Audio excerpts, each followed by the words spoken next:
वजीर आला रेवंत रेड्डी और नायब वजीर आला मल्लू भट्टी विक्रमार्का ने राजभवन में गवर्नर डॉक्टर तमिलिसाई सौंदरराजन से मुलाकात की। जराये के मुताबिक ये एक खैर सगाली मुलाकात थी। बताया जाता है कि यौम जमहूरिया की तकारीब के सिलसिले में गवर्नर को इन दोनों कायदीन ने मदऊ किया।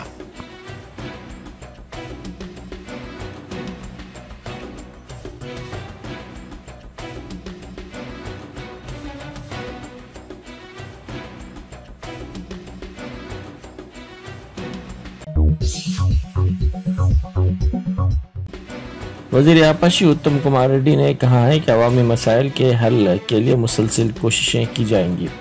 वो सेक्रेटेरिएट में दस्तयाब रहेंगे और मसाइल के सिलसिले में उनको वक्तन फ़ौक़्तन वाकिफ़ करवाया जाए। उन्होंने कहा कि अगर तहरीरी तौर पर मसाइल से उन्हें वाकिफ़ करवाया जाए तो वो मरहलावार तौर पर इनके हल को यकीनी बनाएंगे।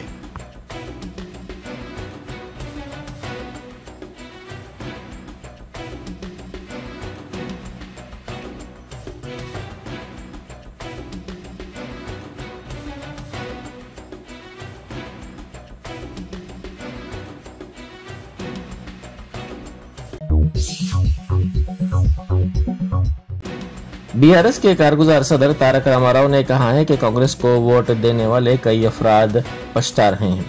उन्होंने कहा कि किसान भी कांग्रेस को वोट देने पर पछतावे का शिकार हैं। उन्होंने एक इजलास से खिताब करते हुए कहा कि केसीआर के वजीर आला के तौर पर होने के दौरान वक्त पर रैतु बंधु स्कीम की रकम बैंक खातों में जमा हो जाया करती थी। अब तक रैतु बंधु की रकम किसानों के बैंक खातों में जमा नहीं करवाई गई है। वज़ीर आला के ओहदे का तजुर्बा रेवंत रेड्डी को हासिल नहीं है।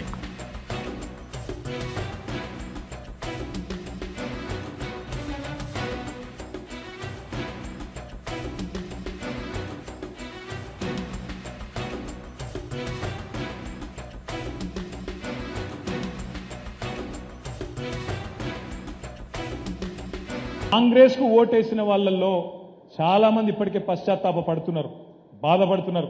ఊళ్ళల్లో రైతులు బాధపడుతున్నారు. ఇదేమిరా నాయన, కేసీఆర్ ఉన్నప్పుడు వారం రోజులలో 10 రోజులలో రైతు బంధు వస్తుండే, ఇదేం గుంపు మేస్త్రి పాలనరా నాయన, ఇప్పటివరకు రైతు బంధు దిక్కులేదు. ముఖ్యమంత్రి పదవి చేయడానికి అనుభవం ఉందా అంటే ఏమన్నాడు రేవంత్ రెడ్డి గారు, ఏ గదేం పదవే, గుంపు మేస్త్రి లెక్క, ఒకడు సున్నం కొడతాడు, ఒకడు సిమెంట్ వేస్తాడు, నేను గిట్ల అంటే అయిపోతుంది అన్నాడు. అదే టూత్ పాలిష్ లెక్క ఏమున్నది అన్నాడు. అందుకే అనుభవం లేదు కాబట్టి, అనుభవం ఉన్న కేసీఆర్ గారు ఏం చేసిండు, పైస కూడబెట్టి 7,500 కోట్లు జమ చేసి 70 లక్షల మంది రైతులకు వారం రోజుల్లో వాళ్ళ ఖాతాల్లో టింగు మనం అడుకుంటా వారం రోజులలో రైతు బంద్ చేసిన నాయకుడు కేసీఆర్ గారు. గుంపు మేస్త్రి గారు పాపం డిసెంబర్ 3 ముఖ్యమంత్రి అయినరు. అయినాక ఈ రోజు వరకు రైతు బంద్ ఏయానా తెలుస్తలేదు, వద్దా తెలుస్తలేదు. కానీ విదేశాలకు పోయి మాత్రం పచ్చి అబద్ధాలు చెప్తాడు. నేను రైతు భరోసా చాలు చేసినా, అది రైతు భరోసా అన్నట, దాని పేరు మొన్న చెప్తాడు దావోస్లో. పచ్చి అబద్ధం. రైతు భరోసా చాలా అయ్యిందా? రైతు భరోసా అంటే 15,000 వేయాలి కదా, మరి ఒక పంటకు 7,500 వేయాలి కదా, ఒక కాలానికి వేసిండా? మరి రైతు భరోసా అని చెప్పి రైతు బంధు పేరు మార్చి ఇవాళ డూప్లికేట్ మాటలు మాట్లాడుతాడు గుంపు మేస్త్రి గారు దావోస్లో. नेशनल रोड सेफ्टी माह 2024 के एक हिस्से के तौर पर north zone Tirumalagiri RTA office में motor vehicle inspectors, assistant inspectors और ट्रैफिक पुलिस अहदेदारों के साथ एक रोड सेफ्टी बेदारी प्रोग्राम मुनक्किद किया गया। इस प्रोग्राम में माहिर शुमारियात डी शर्मा ने हिस्सा लिया और कई तजावीज़ पेश की। उन्होंने कहा कि गाड़ी चलाने वालों को ट्रैफिक कवानीन पर अमल करने, हेलमेट पहनने, मोटर कारों और टैक्सी ड्राइवर्स को सीट बेल्ट लगाने की ज़रूरत है। ऑटो ड्राइवर्स को मुसाफिरीन को ओवरलोड ना करने के लिए भी इस सिलसिले में बेदारी पैदा की गई। सड़क इस्तेमाल करने वालों को ट्रिपल सवारी से आगाह किया गया जो हादसात का बायस बनती हैं। वालिदैन को हिदायत दी गई कि वो अपने नाबालिग बच्चों को गाड़ियाँ चलाने ना दें।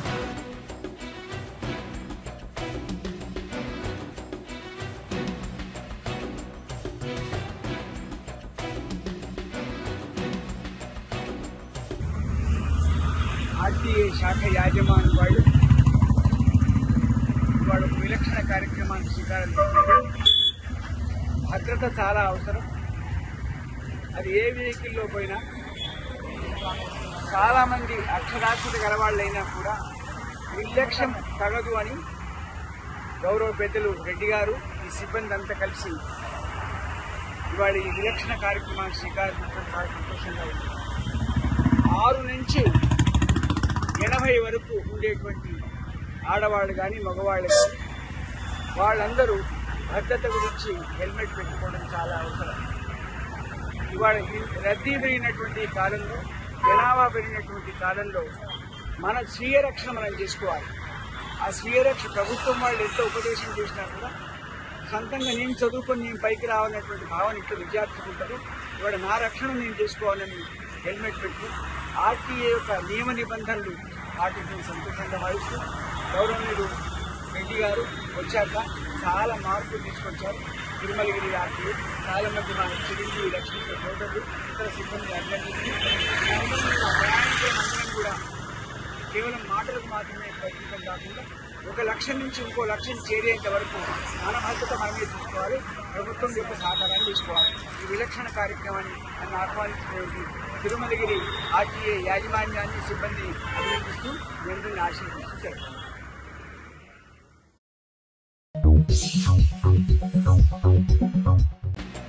ACB के अहदेदारों ने secretary Telangana state real estate regulatory authority और metro rail planning officer Shiva Balakrishna के पास आमदनी से जायद गैर महसूब असजात की निशानदेही की है। वो इस वक्त मेट्रो रेल प्लानिंग ऑफिसर और रेरा के सेक्रेटरी के तौर पर भी खिदमत अंजाम दे रहे हैं। गुज़िश्ता रोज़ 14 टीमों ने बालाकृष्णा के मकान, दफातर और रिश्तेदारों के मकानात पर धावे किए। ज़राए के मुताबिक तकरीबन 100 करोड़ रुपए से जायद के असजात की निशानदेही की गई है। अभी बैंक के लॉकर्स खुलने बाकी है। अहदेदार के पास 40 लाख रुपए नकद रकम, 2 किलो सोना, अराजियात के दस्तावेजात, 60 कीमती दस्ती घड़ियाँ, 14 मोबाइल फ़ोन्स और 10 लैपटॉप्स की निशानदेही की गई है। बालाकृष्णा के मकान में नोट गिनने के मशीन भी पाई गई। 4 बैंक लॉकर्स की निशानदेही की गई है।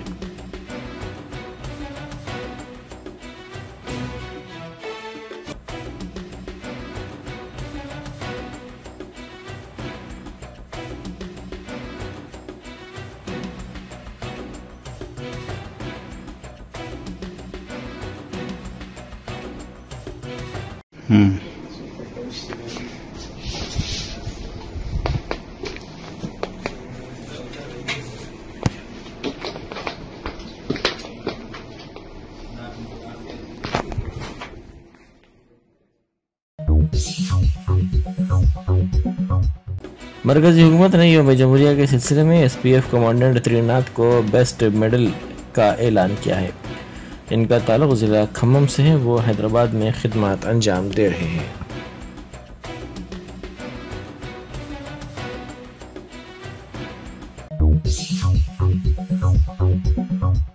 महाराष्ट्र के मजलिसी कायद वारिस पठान ने मुंबई के मीरा रोड इलाके में तशद्दुद फैलाने वाले शरपसंदों के खिलाफ सख्त कानूनी कार्रवाई करने पर जोर दिया। उन्होंने इस सिलसिले में मजलिस की जानिब से रियासत की DGP से नुमाइंदगी की। उन्होंने बादअज़ा मीडिया से बात करते हुए कहा कि हम चाहते हैं कि महाराष्ट्र में भाईचारा कायम रहे, लेकिन बाज़ शरपसंद शरपसंदी की कोशिश कर रहे हैं, जिनसे निपटना ज़रूरी है।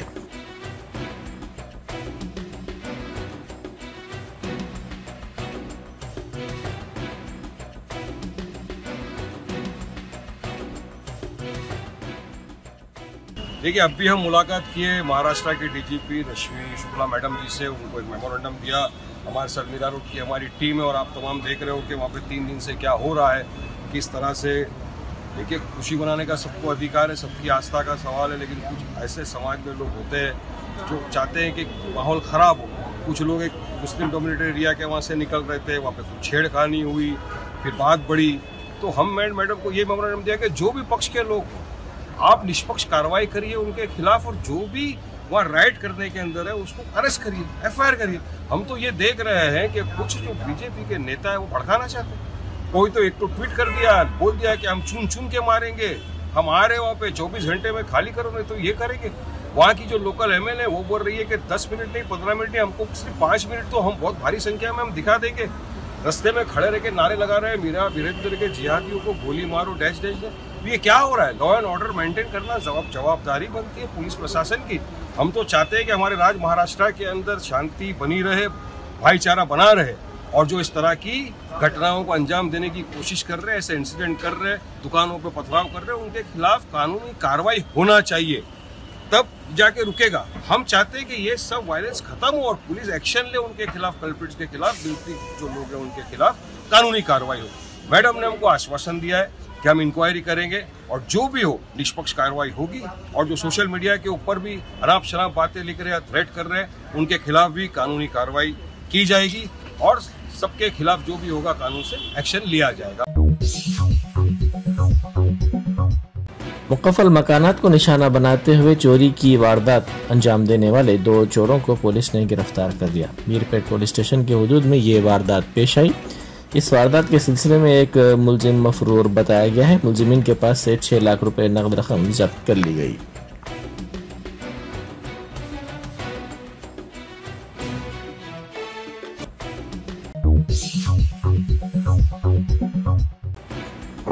शॉर्ट सर्किट के नतीजे में फ्रिज फट पड़ा और घर में आग लग गई। आसिफाबाद के पोटी श्री रामलू चौराहा के करीब एक मकान में यह वाकया पेश आया। बताया जाता है कि शॉर्ट सर्किट के नतीजे में ये फ्रिज फट पड़ा और देखते ही देखते आग ने सारे मकान को अपनी लपेट में ले लिया। इस वाकये के नतीजे में 2 तोले के तिलाई जेवरात के बशमूल 1 किलो नखरवी जेवरात, 2 लाख रुपए नकद रकम और दीगर सामान मुकम्मल तौर पर जलकर खाकिस्तान हो गए।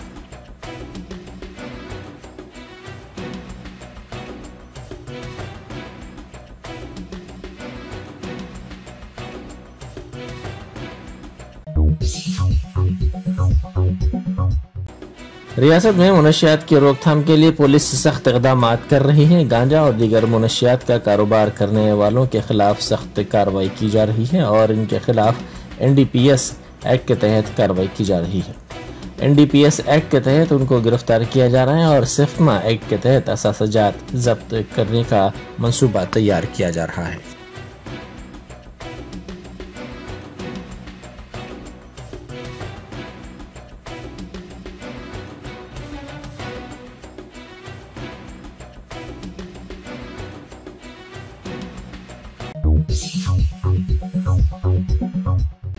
जुबलीस में पेश आए सड़क हादसे में पब का बाउंसर हलाक और इसका साथी जख्मी हो गया। हादसे के जिम्मेदार के खिलाफ सख्त कार्रवाई का मुतालबा करते हुए इसके रिश्तेदारों ने जुबली हिल्स पुलिस स्टेशन के पास एहतजाज किया। जुबली हिल्स पुलिस के मुताबिक 31 साला तारक राम साकिन सिख विलेज सिकंदराबाद एक होटल के पब में बाउंसर के तौर पर काम करता था। कल सुबह वो अपने दोस्त राजू के साथ मोटरसाइकिल पर जा रहा था कि उनकी गाड़ी को तेज रफ्तार कार ने टक्कर दे दी। इस हादसे में दोनों नौजवान मोटरसाइकिल से गिरकर जख्मी हो गए। इन्हें इलाज के लिए दवाखाना मुंतकिल किया गया, जहां तारक राम जख्मों से जांबर न हो सका, जबकि इसका साथी हॉस्पिटल में जेर इलाज था। इस दौरान महलूक बाउंसर के रिश्तेदारों ने हादसे के जिम्मेदारों के खिलाफ कार्रवाई करने का मुतालबा करते हुए जुबली हिल्स पुलिस स्टेशन के सामने एहतजाज किया।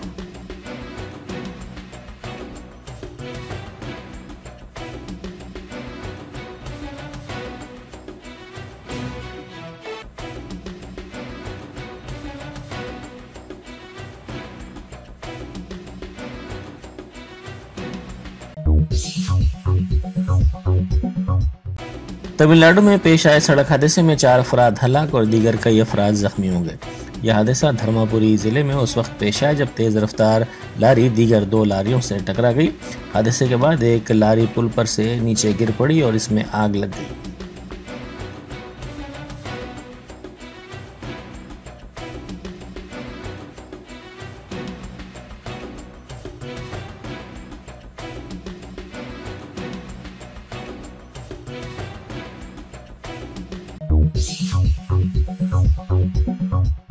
कमिश्नर पुलिस साइबराबाद ने एहतजाजी तालिबा की चोटी पकड़कर इसे गिरा देने के वाक़े की तहकीकात की हिदायत दी है।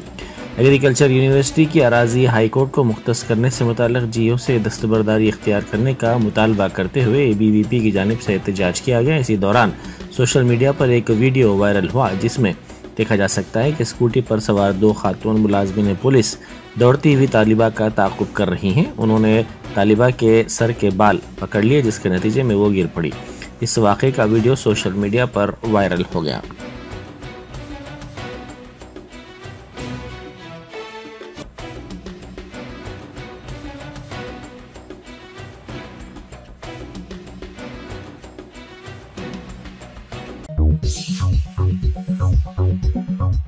Germanton super speciality hospital, doctor Mir Jawad Zar Khan, senior experienced orthopaedic surgeon, bone fracture, joint replacement, hip replacement और स्पाइन सर्जरी कामयाबी से अंजाम दे रहे हैं। इसके अलावा neuro surgery, cardiology, gynaecology, dental, general medicine, dialysis और फिजियोथेरेपी जैसे शोबाजात में इंतहाई कामयाबी के साथ वाजबी फीस में इलाज किया जा रहा है। शेयरिंग और प्राइवेट रूम्स, अस्पताल में 24 घंटे MRI, CT scan, 2D digital x-ray, ultrasound, operation theatre, ICU और लैब की सहूलत दस्तयाब है। आपकी उम्मीदों के ऐन मुताबिक Germanton super speciality hospital, pillar number 150, Attapur, Hyderabad.